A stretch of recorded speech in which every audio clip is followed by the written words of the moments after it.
My stepfather taught me everything he knew about the business. From a young age, I soaked up every bit of knowledge he shared, always eager to prove myself. When he retired, I was certain that he would name me the CEO of his company. After all, I had dedicated years to learning the ins and outs of the business. But when the time came, he didn't choose me.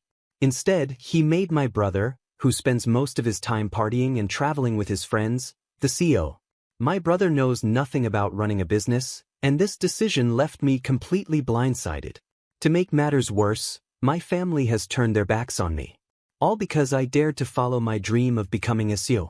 They now see me as the black sheep, accusing me of sabotaging my stepfather's company. My grandparents, on my father's side, even went as far as removing me from their will. The only way they'll consider welcoming me back into the family is if I stop trying to take clients away from my stepbrother. But things weren't always this way. Just a year ago, I believed that I would inherit my stepfather's talent management company. I had worked so hard my entire life, hoping to make him proud and continue his legacy. However, it seems that in the end, blood truly is thicker than water. I'm a 30-year-old man who has been working for my stepfather since I was 18. My father passed away when I was very young, and later, my mother remarried a widower who had a son just 3 years younger than me. We became a blended family, and despite the changes, I never lost contact with my father's side of the family. The way my stepbrother Scott and I were raised, no one would have guessed we weren't blood relatives. My stepdad treated us both like his own sons, though we were very different in our interests and personalities. While my stepbrother spent his school holidays on trips, partying with his friends, I spent mine begging my stepfather to let me work at the company.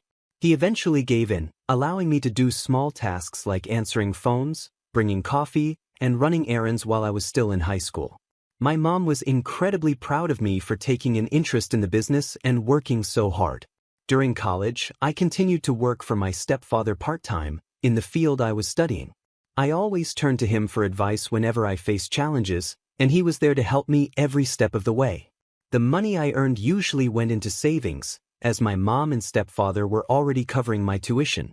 I might sound entitled for thinking I deserved to run the company, but in many ways, my stepfather had been preparing me for that role from the start. Unlike me, my stepbrother never showed any interest in the business. But despite all my efforts and dedication, it was he who ended up in the position I worked so hard for. I began working for my stepfather while I was still in college. He took me under his wing, mentoring me throughout the years, and I eventually became one of his most valued interns. When I finished my degree, I had a variety of job offers from different companies, all eager to hire me. But despite these tempting offers, I chose to stay with the family business. I couldn't bring myself to leave behind everything I had worked for and the people I cared about for a more comfortable job elsewhere. In hindsight, I should have taken the best offer and walked away because what I ended up doing was setting myself up for disappointment. I had accumulated years of experience in the business, and my job prospects were excellent. My stepfather made me an offer with benefits and promised me that I had a bright future at the agency. As I continued to work there, I was entrusted with larger and more significant projects. At first, my fellow employees didn't take me seriously, but through sheer hard work, I earned their respect and trust. Everyone in the company knew that I was his son and his right-hand man. The business became my entire life. I had little time for anything else. Over the past 5 years, I poured my heart and soul into the company. I started from the bottom, and my stepfather was always fair, ensuring that I genuinely earned every promotion I received. As my position within the company grew, he began to seek my advice on business matters. Before long, I knew all of the company's trade secrets, every single client, and even our competitors. I was a key player in closing deals, and I quickly became one of the top managers in just 5 years. Then, my stepfather announced his retirement, which meant that the position of CEO would soon be available. Everyone, including my mother, believed that I would be the one to take on this role, given the success I had brought to the company. I was ready for the opportunity. My stepfather had even hinted that I was moving up in the company for quite some time. But when the moment came, he shocked everyone by naming my stepbrother as the new CEO candidate. I felt utterly betrayed, as did many others who had witnessed the hard work I had put in. My stepfather claimed that my stepbrother had the potential to lead the company forward and mentioned that he had been mentoring him for the past 7 months. The reality, however, was that my stepbrother had been working overseas for different companies, none of which were in the same field as ours. Even if he had been taught everything there was to know about our business in that short time, he was still far from qualified to take on the role. I pulled my stepfather aside one day and asked him directly why he had chosen Scott over me for the CEO position. I had to know the reason behind his decision, especially after all the hard work I had put into the company. He looked at me and said that while I was a good employee, I still had a lot to learn before I could become a leader. His words stung, so I asked him if his decision had anything to do with the fact that Scott was his biological son, and I wasn't. That question seemed to set him off. He got angry and started questioning whether he had ever treated me like I wasn't his son. He essentially told me to grow up and stop acting like he owed me anything. The conversation left me feeling empty, like I had been wronged in a major way. Even some of the other employees believed that my stepfather had made the wrong choice.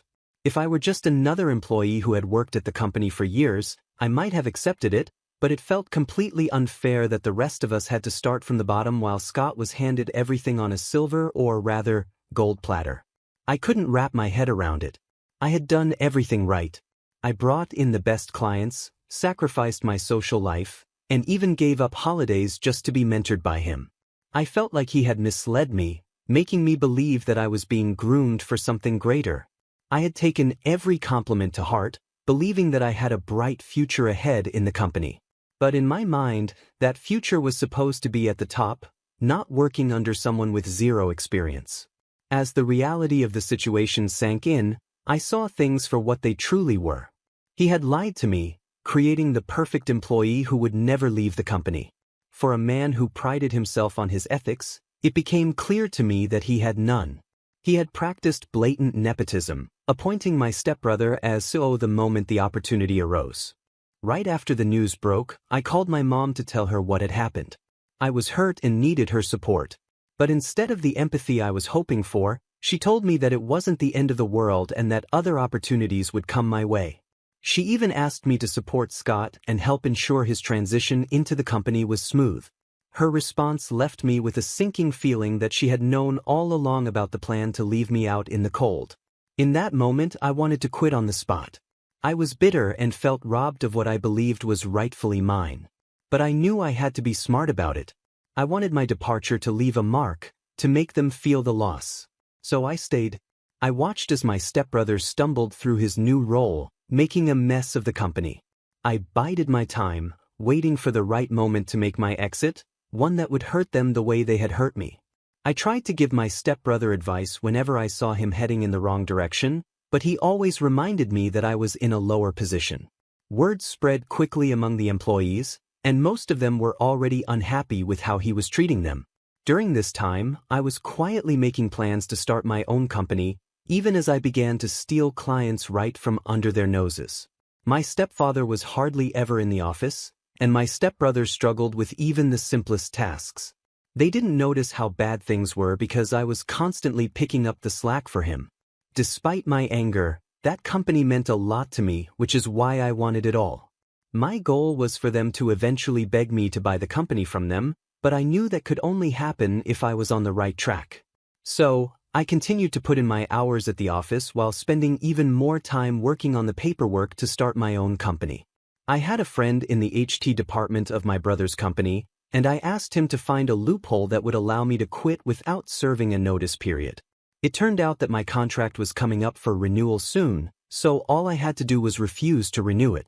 After months of careful planning, I secured an investor, and my plan to start my own company was set in motion. I knew the clients inside and out, and when I left, they followed me because they trusted my expertise. They had seen how well I handled things and didn't trust my brother, who was already making a mess of everything. Not to boast, but I was seen as something of a prodigy in the industry, while my stepbrother was just starting to fumble right out of the gate. The day I handed in my resignation, my contract had just expired, and coincidentally, my stepfather was in the office to check on the company. They were both stunned when I handed in my resignation. They immediately tried to make me a counteroffer, hoping to keep me from leaving. My stepfather even went so far as to offer me the position of co-CEO alongside his son, but I refused. He had the chance to make me CEO long ago, but he chose not to. Now, he was offering it to me just to keep me from leaving. I told him that he had made a huge mistake by choosing his son to inherit the business instead of me. I might not have been his biological son, but when it came to business, I was more of a son to him than my stepbrother ever was. Yet, deep down, I should have seen it coming. The signs were there from the beginning, even if they were subtle at first. There was always a distinction between me and Scott, little things that hinted at a difference in how we were treated. While I worked tirelessly, often putting in 98-hour weeks, my stepbrother was given an allowance and bounced from one job to another, only to fail and eventually be handed the CEO position. Even my mom and grandparents tried to convince me that staying in the family business was the best choice for me. But I told them it wasn't worth the mistreatment and disrespect I felt from being led on by my stepfather. I couldn't understand why my mom and granddad kept pretending that we were this picture-perfect family when, in reality, we weren't all blood-related. My mom had chosen my stepdad and my stepbrother over me, and they all assumed I would fail if I left. My stepfather even told me that I was no longer his son and that I would never make it without his connections. He accused me of the worst kind of betrayal for deciding to start my own company. Hearing those words hurt deeply, but I had felt the tension building for a long time, ever since he appointed Scott as CEO. My whole family decided to cut ties with me. Thankfully, I was already living on my own, so at least I didn't have to worry about moving out. But I knew I had to prove to them and to myself that I could succeed on my own. I started my business small, with just me and an assistant whom I paid with most of my profits. But my years of experience in the industry paid off, and I slowly began to expand my business. There were moments when I thought I might fail, times when I felt completely overwhelmed. I had no one to turn to for support or advice. Everyone I knew was connected to my stepfather. Scott even offered to take me back into the company multiple times, but I knew he just wanted me to help save the sinking ship. There was no way I could return after my stepfather had disowned me. Gradually, I gained more clients, and some of their clients left Scott's company to sign contracts with me. One day, I was struggling to pay the electricity bill at my office, and the next, I was receiving contract offers from all directions. My hard work was finally starting to pay off, and I knew I was on the right path. After all those years of hard work and preparation, I was finally doing what I had trained for, becoming a true leader. My company grew rapidly, expanding from a small office to an entire building in just a few months. The business media took notice, covering my incredible growth, and I was even named one of the top entrepreneurs of the year. As my company continued to expand, I hired more employees, and some of my former colleagues returned, seeking jobs with me. Meanwhile, it became clear that my stepbrother was running our family's company into the ground. Employees were going unpaid, yet he was overworking them while carelessly spending company funds. He struggled to grasp even the basics of running the business. His clients were neglected, and he employed poor business strategies that only made things worse. I wasn't sure if my stepfather was trying to help him, but if he was, it wasn't making any difference. I was living on my own by this time, having cut off communication with my family. My stepfather was furious with me for leaving and starting my own company, blaming me for knowing my worth and daring to compete in the same industry. Despite being retired, he still held significant influence in the industry and tried to sabotage me by spreading negative rumors.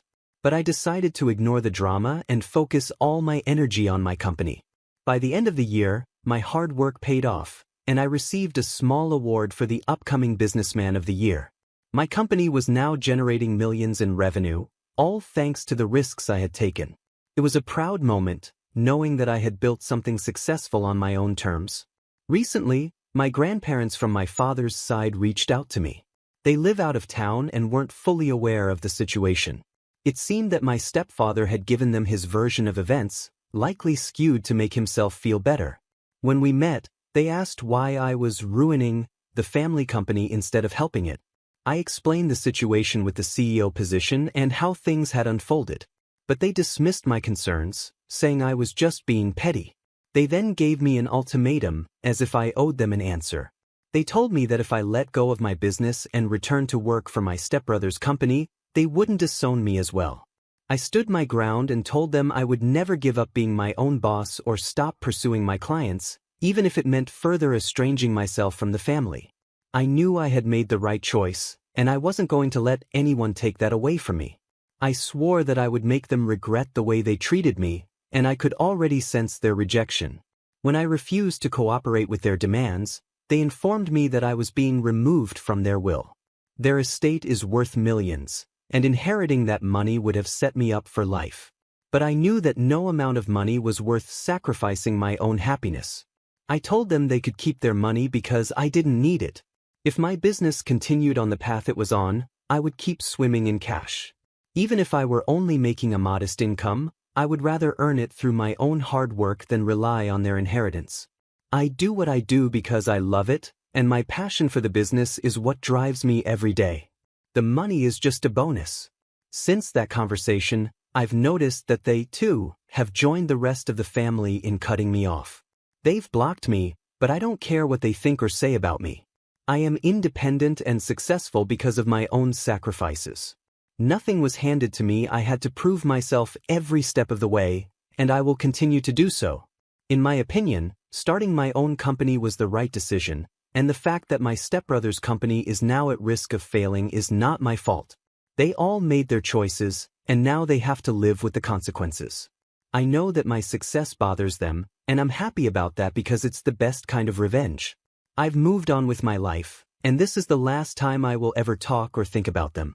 As for the story, I completely agree with the original poster, OP.